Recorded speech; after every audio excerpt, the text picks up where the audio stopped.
Good morning बच्चों। हाँ, तो ठीक ठाक है ना। तो आज हम लोग पढ़ेंगे रेल परिवहन के बारे में कि विश्व में रेल परिवहन का विकास कहाँ तक पहुँचा है। कल हमने देखा था सड़क परिवहन के बारे में, सड़क परिवहन किस प्रकार से विभिन्न देशों में विकसित हुआ है, विभिन्न महाद्वीपों के बारे में पढ़ा। और अब शुरू करते हैं हम लोग रेल मार्ग के बारे में जानकारी इकट्ठा करेंगे। तो रेल मार्ग का प्रयोग किया जाता है किसके लिए? स्थूल यानी भारी पदार्थों को परिवहित करने के लिए रेल मार्ग का प्रयोग किया जाता है। सबसे पहले हम यहाँ पर आज का डेट लिखते हैं, पहले 24/12/2023 और आज का टॉपिक है क्या? रेल मार्ग। तो रेल मार्ग का प्रयोग स्थूल भारी पदार्थों को परिवहित करने के लिए किया जाता है। और ये जो रेल तंत्र है अलग अलग देशों में अलग अलग इसके पटरियों के बीच की चौड़ाई होती है। जैसे कि कुछ प्रमुख हैं, बड़ी लाइन हो गई, तो बड़ी लाइन की चौड़ाई कितनी होती है? 1.5 मीटर से अधिक। दूसरी मानक लाइन 1.44 मीटर। उसके बाद मीटर लाइन 1 मीटर। और छोटी लाइन एक होती है जो 1 मीटर से जिसके पटरियों के बीच की दूरी कितनी होगी? 1 मीटर से कम। इनमें से जो मानक लाइन है 1.44 मीटर जिसके पटरियों के बीच की दूरी होती है, इंग्लैंड में इस्तेमाल किया जाता है। इसका अधिकतर इस्तेमाल कहाँ पर होता है? इंग्लैंड में। चलिए, और हम अगर पूरे विश्व में बात करें तो रेल मार्गों की कुल लंबाई कितनी है? रेल मार्ग की लंबाई पूरे विश्व में बताइए। 13 लाख किलोमीटर। आप सड़क में पढ़े होंगे 150 लाख किलोमीटर पूरे सड़कों की लंबाई। चलिए, यहाँ तक हो गया। और यूरोप, हम विभिन्न महाद्वीपों की बात करेंगे कहाँ पर कितना विकसित हुआ है रेल मार्ग। यूरोप में सबसे अधिक मतलब सघनतम रेल तंत्र पाया जाता है, रेल का जाल बहुत अधिक बिछा है। यहाँ पर देखेंगे तो बेल्जियम में सर्वाधिक रेल घनत्व है, जहाँ पर 6.5 अगर 1 किलोमीटर ना प्रति 6.5 किलोमीटर वर्ग किलोमीटर के क्षेत्र में पाया जाता है। अगर हम 6 वर्ग किलोमीटर का क्षेत्रफल लेते हैं तो वहाँ पर रेल मार्ग की लंबाई कितनी मिल जाएगी? 1 किलोमीटर मिल जाती है। और यहाँ के जितने भी चूँकि औद्योगिकरण सबसे पहले यूरोपीय देशों में ही हुआ, लंदन, पेरिस हो गए, बर्लिन, मिलान, ब्रसेल्स, तो यहाँ पर औद्योगिकरण के कारण रेल मार्गों का विकास बहुत पहले ही हो गया था। और अब आ जाते हैं हमारे रूस में। तो रूस में जो यूराल पर्वत है उसके पश्चिम में रेल तंत्र का बहुत अधिक विकास हुआ है। जैसे कि रूस की राजधानी कहाँ है? मॉस्को। तो मॉस्को है रूस के बिल्कुल पश्चिम में। तो उसके पश्चिम में ही रेल तंत्र का अधिक विकास हुआ है ताकि यह देश पश्चिमी यूरोपीय देशों के साथ व्यापार कर सके। इसलिए यहाँ पर रेल तंत्र का विकास मुख्यतः यूराल पर्वत के पश्चिम में ही हुआ है। पॉज करो, हम एक रफ स्केच लेते हैं, रूस को बनाते हैं रफ स्केच में। चलिए, ये हमारा रूस का एक रफ स्केच है। तो यहाँ पर आपको कौन सा पर्वत मिलेगा? यूराल पर्वत। तो यूराल पर्वत के पश्चिम में यहाँ पर राजधानी है इसकी मॉस्को, रूस। तो मॉस्को इसकी धुरी हो जाती है रेल तंत्र की, और इसके पश्चिम में, यूराल पर्वत के पश्चिम में ही पूरे रेल तंत्र का, रूस का जो रेल तंत्र है उसका विकास हो पाया है। चलिए, अगला महाद्वीप है जिसे हम उत्तरी अमेरिका के बारे में पढ़ेंगे। तो उत्तरी अमेरिका में भी बहुत अधिक रेल तंत्र का विकास हुआ है, रेलवे सिस्टम का विकास हुआ है। पूरे जो विश्व का जो रेल तंत्र है उसका लगभग 40% हिस्सा उत्तरी अमेरिका में आता है। ये है हमारा उत्तरी अमेरिका। तो यहाँ पर रेल तंत्र, पूरे विश्व का जो रेलवे की लंबाई है उसका 40% भाग उत्तरी अमेरिका में पाया जाता है। और इन मार्गों से अधिकांश क्या परिवहित एक जगह से दूसरी जगह ले जाए जाते हैं? अयस्क हो गए, इमारती लकड़ी, मशीनरी, हाँ ना। चलिए, अगला कनाडा। तो कनाडा में जो इसके उत्तर में उत्तरी अमेरिका के उत्तर में कनाडा देश है। तो यहाँ पर जो रेल तंत्र है वह सार्वजनिक सेक्टर है। जिस तरह हमारे देश में रेल तंत्र सार्वजनिक सेक्टर में है, उसी प्रकार से यहाँ पर भी सार्वजनिक सेक्टर में पाया जाता है। और यहाँ पर कुछ पार महाद्वीपीय रेल मार्ग हैं, जो यहाँ पर आपको कोयला हो गया, गेहूँ, इस सब का परिवहन किया जाता है। अगला एक महाद्वीप को जानते हैं, ऑस्ट्रेलिया। तो यहाँ पर हमारे देश भारत के नीचे एक महाद्वीप है ऑस्ट्रेलिया, और इधर एक द्वीप है कौन सा, न्यूजीलैंड। तो ऑस्ट्रेलिया में लगभग 40,000 किलोमीटर रेलवे की लंबाई कितनी है, 40,000 किलोमीटर। जो इसका अधिकांश जो रेलवे मार्ग है, न्यू साउथ वेल्स इसका एक शहर है, प्रांत है, वहाँ पर इसका 25% भाग, 40,000 का 25% भाग कहाँ पर है, न्यू साउथ वेल्स में।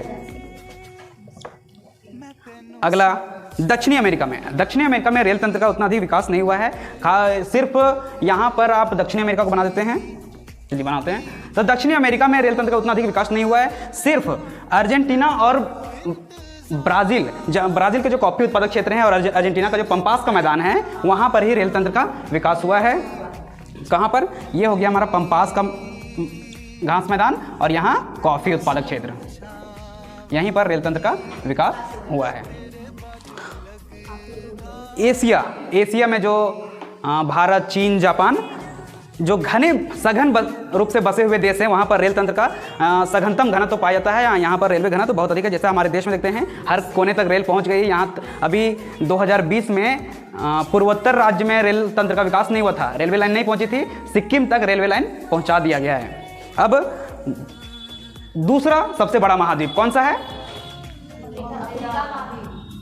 अफ्रीका महाद्वीप। तो दूसरा बड़ा महाद्वीप, यहाँ पर चूँकि बड़ा है लेकिन फिर भी यहाँ पर रेलवे का विकास नहीं हो पाया है। मात्र यहाँ पर 40,000 किलोमीटर रेलवे का विकास हुआ है। इसमें से इसका लगभग 18,000 किलोमीटर सिर्फ साउथ अफ्रीका में ही पाया जाता है। यहाँ पर आपका साउथ अफ्रीका है, यहाँ पर कुल अफ्रीका के कुल रेलवे का 18,000 किलोमीटर रेलवे, इसलिए यहाँ पर 18,000 किलोमीटर पाया जाता है क्योंकि यहाँ पर सोने, हीरे की, तांबे की जो खानें में पाई गई, जिसके कारण से यहाँ पर रेलवे का बहुत अधिक विकास हुआ।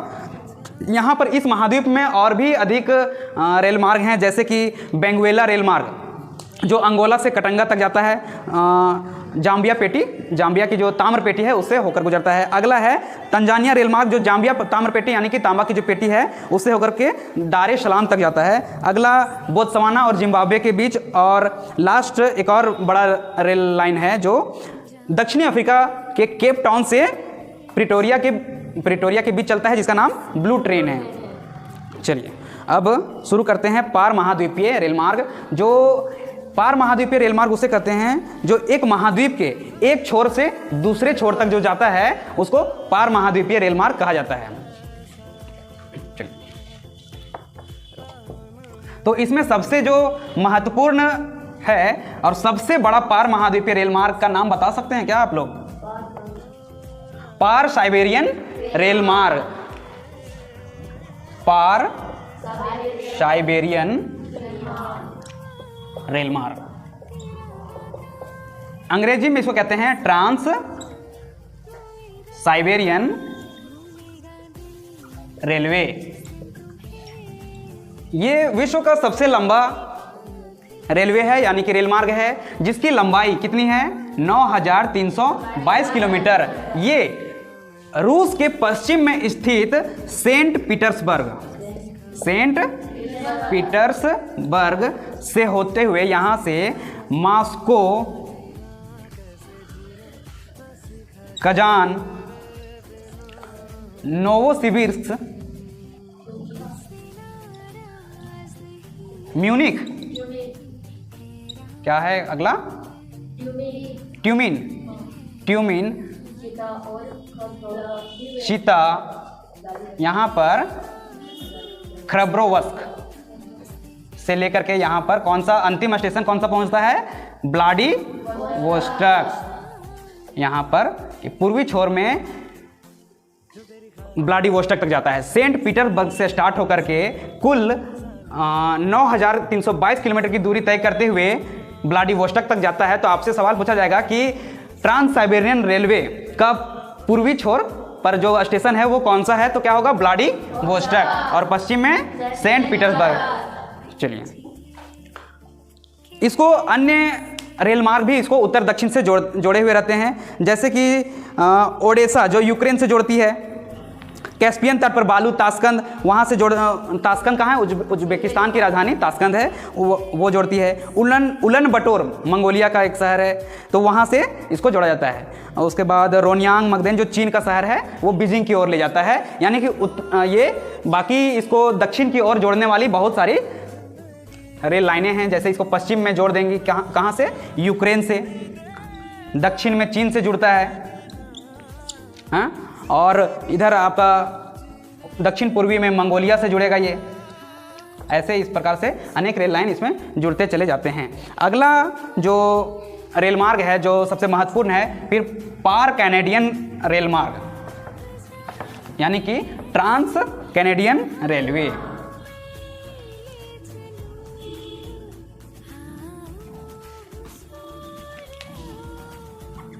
पार कैनेडियन रेल मार्ग, इंग्लिश में ट्रांस कैनेडियन रेलवे।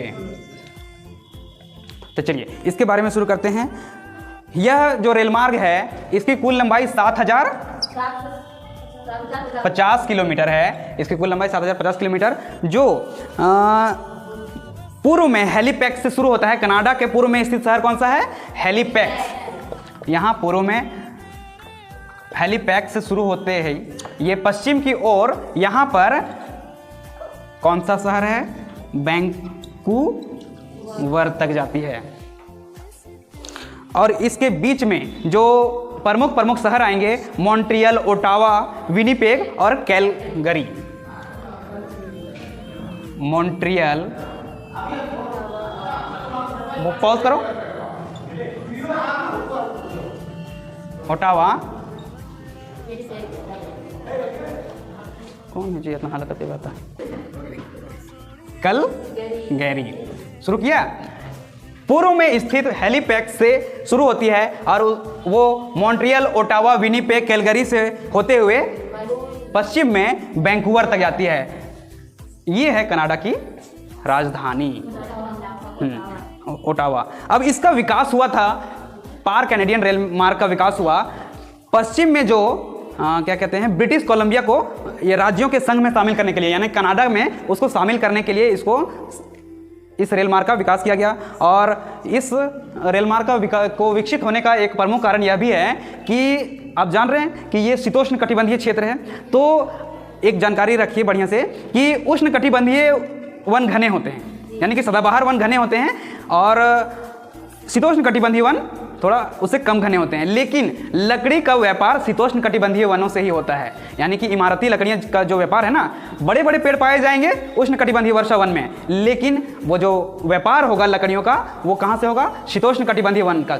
रीज़न ये है, कोई बता सकते हैं कुछ, क्या रीज़न हो सकता है कि उत्तर में जो शीतोष्ण कटिबंधीय क्षेत्र में जो वन पाए जाते हैं उसके लकड़ियों का व्यापार अधिक क्यों होता है? क्योंकि एक ही प्रकार के लकड़ी उस वन में पाए जाते हैं, एक ही प्रकार के। उधर नुकीले वन पाए जाते हैं तो आप एक ही प्रकार के वृक्ष दूर दूर तक देखेंगे, लेकिन हमारे क्षेत्र में क्या होता है, या फिर उष्ण कटिबंधीय क्षेत्र में क्या होंगे, विभिन्न प्रकार के पेड़ उगाते हैं, तो उसका व्यापार कैसे हो पाएगा, है ना। ये रीज़न है। एक ही प्रकार, जैसे हमारा बल्ला हो गया, माचिस की तीली हो गई, सब तो शीतोष्ण कटिबंधीय वन के हैं। हमारे क्षेत्र में उस प्रकार के वृक्ष नहीं मिलते हैं जिसका व्यापार नहीं हो पाता है। चलिए अगला, संघ और प्रशांत रेल मार्ग। संघ और प्रशांत रेल मार्ग ये है आपका संयुक्त राज्य अमेरिका में, जो न्यूयॉर्क से आरंभ होकर के, चलिए इसको हेडिंग में डालते हैं, संघ और प्रशांत रेल मार्ग, जो पूर्व में अटलांटिक तट में स्थित शहर न्यूयॉर्क को जोड़ती है पश्चिम में स्थित शहर फ्रांसिस्को से। हाँ, सैन फ्रांसिस्को। संघ और प्रशांत रेल मार्ग, ये अटलांटिक तट, ये हमारा उत्तरी अमेरिका हो गया। चलिए अब यहाँ से यहाँ तक हो जाता है USA। अब इसको यूएसओ को हम बड़ा करते हैं, ठीक है, चलिए बड़ा कर लिए। अब ये इधर कौन सा महासागर, अटलांटिक महासागर। अटलांटिक तट पर स्थित न्यूयॉर्क शहर, न्यूयॉर्क को पश्चिम में स्थित सैन फ्रांसिस्को से इसको जोड़ती है, और यह बीच बीच में अनेक शहरों को जोड़ती है, जैसे क्लीवलैंड, शिकागो, ओमाहा, इवांस, ऑगडन और सैक्रामेंटो। छोटे छोटे ऊपर मिल जाएंगे, क्लीवलैंड, शिकागो, ओमाहा, अगला कौन सा शहर है, इवांस और सैक्रामेंटो।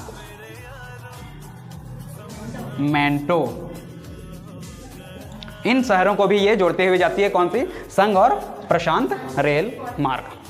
अगला ऑस्ट्रेलियाई पार महाद्वीपीय रेल मार्ग। यह ऑस्ट्रेलिया का सबसे बड़ा रेल मार्ग है, जो इसको पश्चिम में स्थित पर्थ से लेकर पूर्व में स्थित सिडनी तक जाती है। कौन से शहर से कौन से शहर तक, पर्थ से सिडनी तक।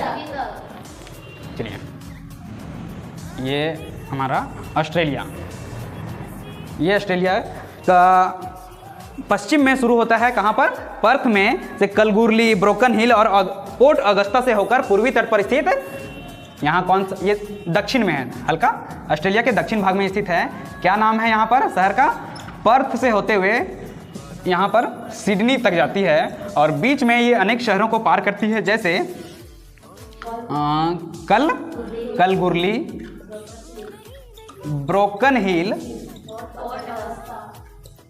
पोर्ट अगस्ता और पूर्वी तट में स्थित सिडनी को ये जोड़ते हुए जाती है। और ये पूर्व से ऑस्ट्रेलिया के दक्षिण में पश्चिम से पूर्व भाग को जोड़ती है। हम पहले बताएं, पार महाद्वीपीय किसको कहेंगे, जो एक महाद्वीप के एक छोर से दूसरे छोर तक जाती है, उसको पार महाद्वीपीय कहते हैं। तो ये कौन सा रेल मार्ग हुआ, ऑस्ट्रेलियाई पार महाद्वीपीय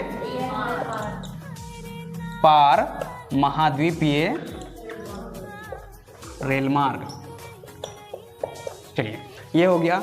और एक अन्य ऑस्ट्रेलिया में ही एक अन्य रेल मार्ग का विकास हुआ है, किया गया है, जैसे जो लाइन एडिलेड को एलिस से जोड़ती है और आगे इसे डार्विन और बिरदुम लाइन से जोड़ा जाता है। अगला रेल लाइन है ओरिएंट एक्सप्रेस। यह पेरिस से शुरू होकर Strasberg, Munich, Vienna, Budapest, Belgrade होते हुए कहाँ तक जाती है, इस्तांबुल। इस्तांबुल किसकी राजधानी है, नहीं पता, टर्की की राजधानी, एक बार पहले भी बताए थे हम,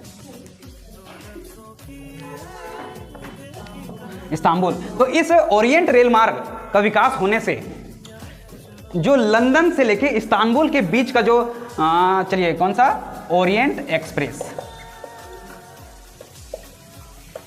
ओरिएंट एक्सप्रेस के बारे में जानेंगे, जो पेरिस से शुरू होकर के कहां तक जाती है, इस्तांबुल तक, इस्तांबुल। अब इसके बीच बीच में पेरिस हो गया और स्ट्रैसबर्ग, म्यूनिख,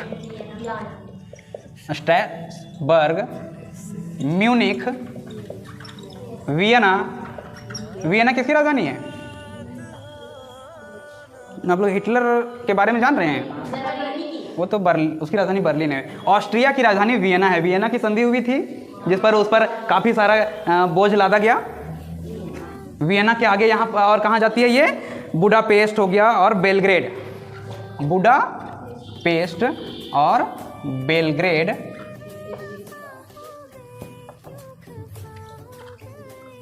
लिंक करते हुए पढ़िए हिस्ट्री को ज्योग्राफी के साथ, ताकि मिलाते जाएंगे तो दिमाग में अटता जाएगा, धंसता जाएगा।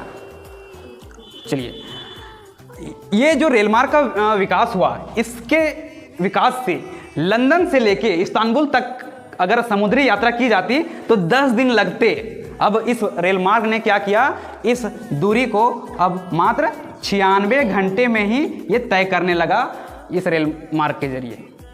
चलिए, एक और रेल मार्ग का निर्माण का प्रस्ताव है जो इस्तांबुल से शुरू होगा, वो बैंकॉक वाया ईरान कहाँ तक जाएगा, इस्तांबुल से शुरू होकर बैंकॉक तक जाएगा। किसके किसके बीच, ईरान, पाकिस्तान, भारत, बांग्लादेश को जोड़ते हुए। चलिए अपना देश का बात आ गया ना, इसको बनाते हैं।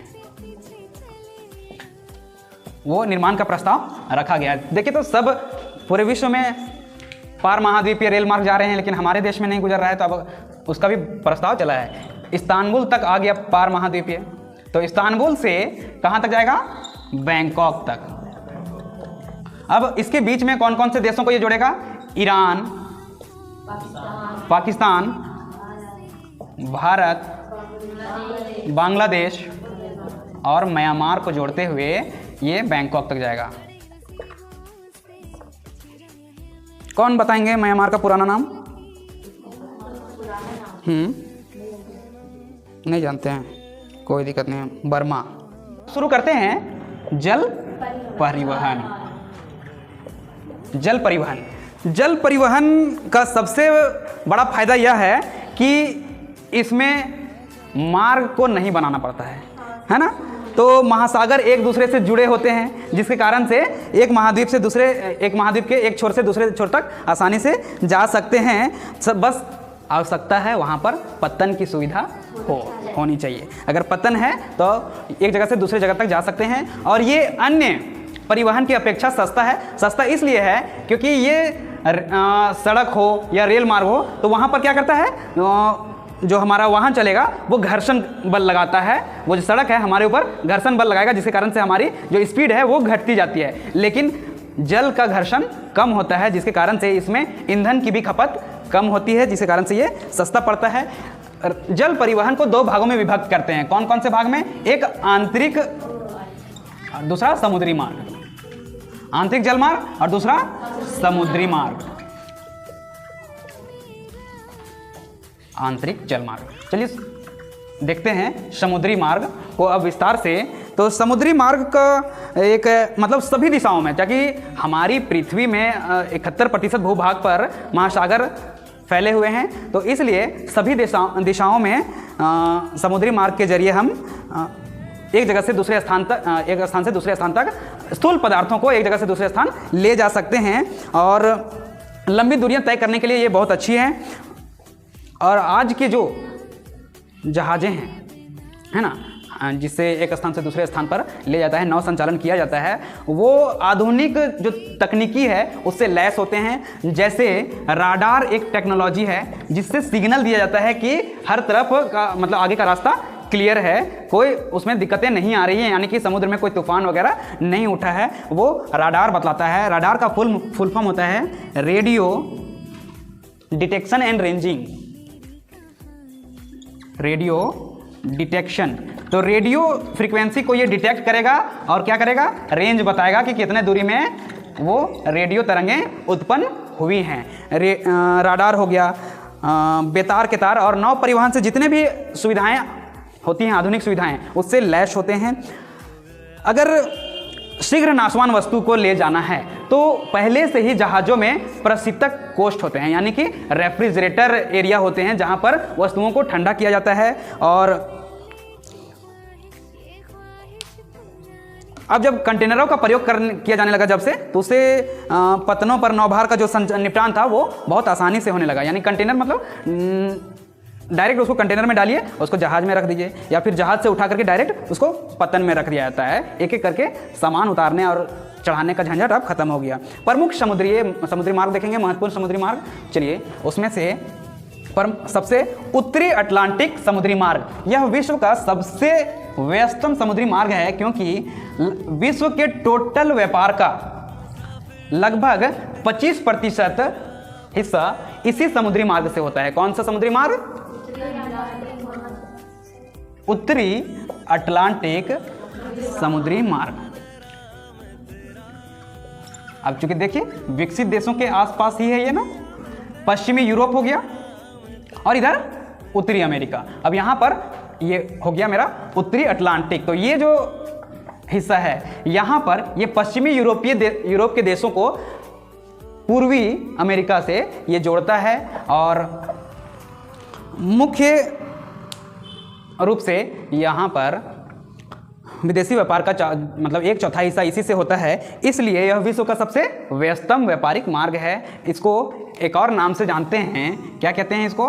वृहद ट्रंक मार्ग। हमारे क्षेत्र से भी एक वृहद ट्रंक रोड गुजरता है ना, बगोदर से। इंग्लिश में क्या कहेंगे? Grand trunk route. अब इसको क्या कहेंगे? रूट। और हमारे क्षेत्र से जो NH2 है, जिसको आप NH19 बोलते हैं, उसको क्या बोलते हैं? GT रोड बोलते हैं ना। तो GT रोड का भी फुल फॉर्म होता है ग्रैंड ट्रंक रोड। वो रोड है, इसको रूट बोलेंगे। चलिए, इस समुद्री मार्ग का, उत्तरी अटलांटिक समुद्री मार्ग का विकास का एक और कारण यह है कि इसके दोनों तटों पर, यानी कि इस अटलांटिक का पूर्वी तट और अटलांटिक का पश्चिमी तट, दोनों पर पतन और पोताश्रय का विकास अच्छी तरह हो गया है। अगला, भूमध्य सागर हिंद महासागर ये समुद्री मार्ग।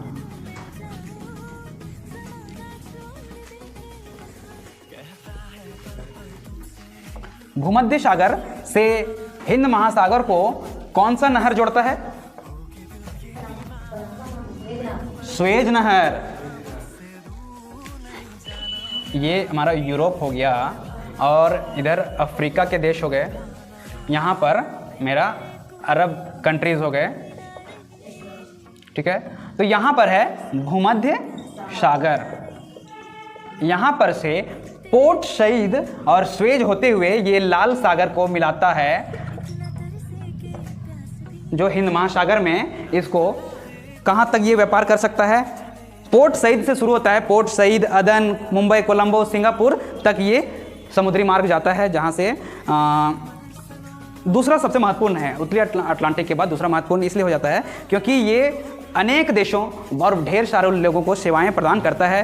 पहले जब स्वेज नहर नहीं खुला था तो क्या होता था? ये हमारा यूरोप है, तो यूरोप से यहाँ से जहाजें इधर से होकर जाती थी।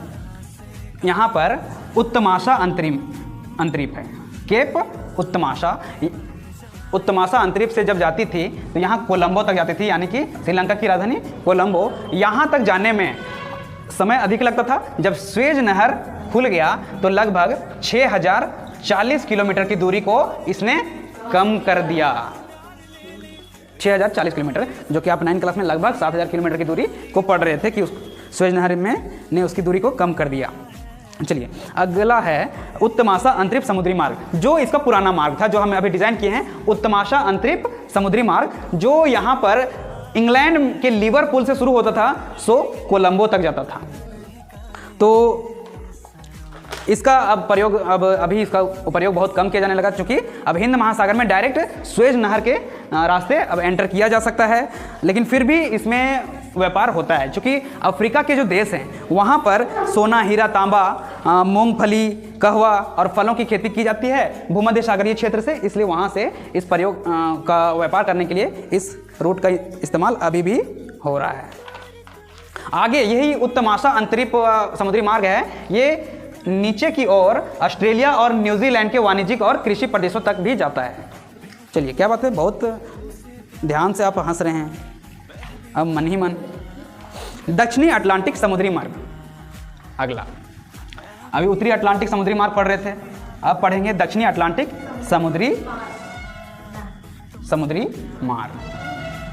तो भूमध्य रेखा से नीचे का हिस्सा, यानी ये भूमध्य रेखा है, ये एस आकार वाला, जो ये अफ्रीका के देश हो गए, ये दक्षिणी अमेरिका, ठीक है। अब यहाँ से एक यहाँ द्वीप है।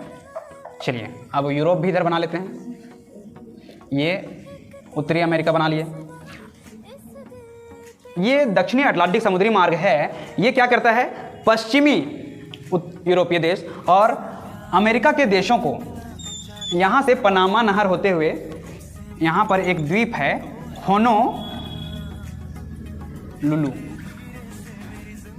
होनोलुलु वाला है, नहीं है, नहीं, इसमें तो होनोलुलु नहीं है। ये उत्तरी प्रशांत महासागर में होनोलुलु के बारे में जानकारी पढ़ेंगे। तो ये यहाँ पर पश्चिमी यूरोपीय देशों और उत्तरी अमेरिका के देशों को ये यहाँ पर जोड़ता है। क्योंकि यहाँ पर बहुत अधिक इधर जनसंख्या विरल है, ज़्यादा जनसंख्या पाई नहीं जाती है, इसलिए यहाँ पर मुख्य रूप से जो ब्राज़ील के कॉफ़ी उत्पादक क्षेत्र हैं, अर्जेंटीना का जो क्षेत्र है, यहाँ पर जहाज़ें पहुँचती हैं। ब्राज़ील हो गया, प्लाटा ज्वारनदमुख, अफ्रीका के कुछ भागों पर बड़े पैमाने पर औद्योगिकरण हुआ है, तो वहाँ पर ये दक्षिणी अटलांटिक समुद्री मार्ग पोत मतलब जहाज़ों के आवागमन के लिए सुविधा एक रूट प्रदान करती है। देखो, केप टाउन जो दक्षिण अफ्रीका में है और रियो डी जेनेरो ब्राज़ील में है, दोनों बहुत विकसित हैं, लेकिन व्यापार का जो मार्ग है, समुद्री मार्ग, उतना विकसित नहीं हुआ। इसका कारण यह है कि दोनों तट पर लगभग सारे संसाधन समान रूप में पाए जाते हैं। जो संसाधन आपका दक्षिण अफ्रीका में पाया जाता है, वो चीज़ ब्राज़ील में भी हूबहू पाया जाता है। इसलिए इस मार्ग में एक ही जैसे उत्पाद मिलने के कारण यहाँ पर इस मार्ग का उपयोग ज़्यादा नहीं हो पाता है। उत्तरी प्रशांत समुद्री मार्ग। अभी आ जाते हैं यहाँ पर उत्तरी प्रशांत समुद्री मार्ग। अब ये उत्तरी अमेरिका के पश्चिमी तट को ये एशिया के पूर्वी छोर के देशों के साथ ये जोड़ता है, उत्तरी प्रशांत समुद्री मार्ग।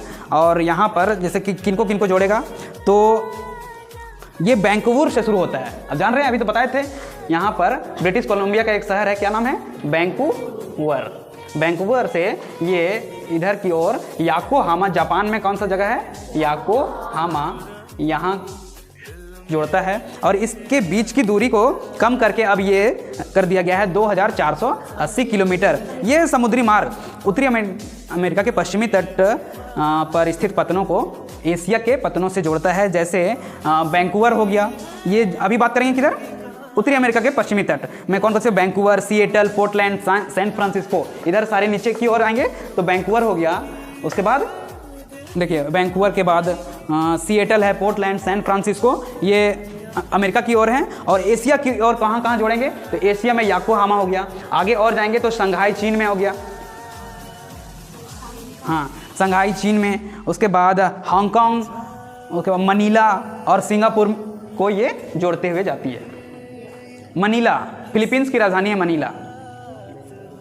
वेब सीरीज देखे हैं मनी हाइस्ट, है ना, हाँ चोरी होता है, जिसमें एक बार बैंक लूटता है, पैसा लूटता है, दूसरा बार में गोल्ड लूटता है। वो अभी तक का सबसे खतरनाक वेब सीरीज हमको लगा है। उससे बढ़िया नहीं, वो तो काल्पनिक चीज़ है, उससे बढ़िया वेब सीरीज अभी तक हमको देखने को नहीं मिला। उसमें अगर उसको आप देख लेंगे ना, तो उसमें जितने भी कैरेक्टर हैं सब देशों की राजधानी या फिर बड़े बड़े शहरों के नाम पर ही अपना कैरेक्टर रख लिए हैं। सबका नाम कुछ और रहता है, लेकिन जब चोर वो लोग बन जाते हैं तो अपना नाम वो लोग रख लेते हैं। कोई रख लिया टोक्यो, कोई मनीला, हाँ अलग अलग नाम रख लेते हैं।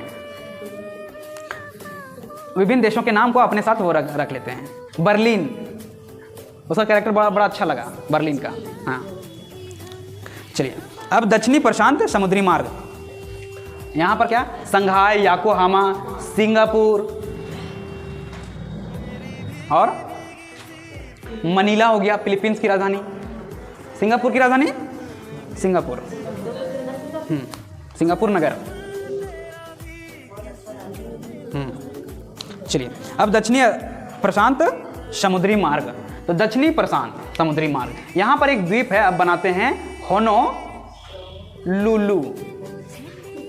होनोलुलु द्वीप है। अब यहाँ के सारे रास्ते, चाहे ये इधर से जाएंगे तो ये भी इधर से होके जाएगा, ये जाएगा तो इधर, तो दक्षिणी प्रशांत समुद्री मार्ग, दक्षिणी प्रशांत समुद्री मार्ग, ये दक्षिणी प्रशांत महासागर है।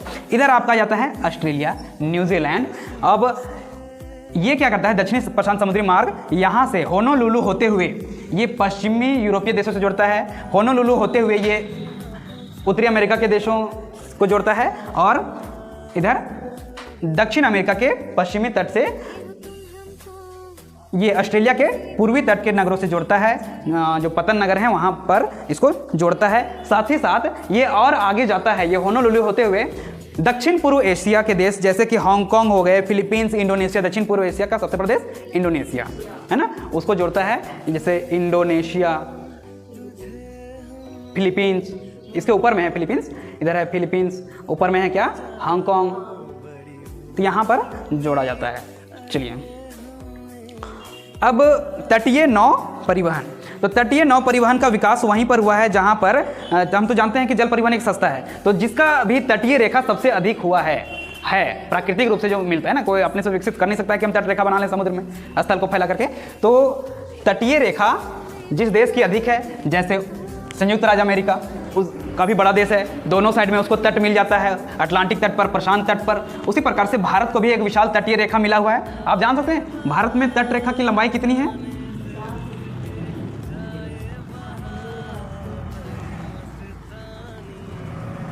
7,516.6 किलोमीटर, इतना है तट रेखा की लंबाई। तो यहाँ पर भी भारत जैसे देशों में भी इसका जो नौ संचालन है तट रेखा तटीय क्षेत्र होते हुए वो किया जा सकता है। जैसे संयुक्त राज्य अमेरिका, चीन, भारत एक यूरोप में देशों का संघ है, मतलब संगठन है, यूनियन है, शेंगेन। क्या? शेंगेन। अब ये देश क्या करते हैं ना, शेंगेन को अंग्रेजी में बोलते हैं SCHENGEN, शेंगेन। हाँ, अब उसको वो लोग बोलते हैं शेंगेन। तो शेंगेन में बहुत अधिक विकसित हुआ है। यहाँ के जो सदस्य देश है ना, एक देश जो सदस्य है उसका तट से दूसरे सदस्य देश के तट पर जोड़ा जाता है यूरोप में। अगला, अगर तटवर्ती नौ परिवहन का विकास किया जाए तो स्थल मार्ग पर जो भीड़ है उसको कम किया जा सकता है। जैसे कि भारत में ही अगर तटीय क्षेत्र में नौ परिवहन को शुरू कर दिया जाए तो जो सड़क मार्ग का जो रखरखाव इतना महंगा पड़ रहा है उसको कम किया जा सकता है, उसमें यातायात जो भीड़ है उसको कम किया जा सकता है। तो आज के लिए बस इतना ही रहने देते हैं, मिलते हैं आप लोग से अगले वीडियो में। Thank you.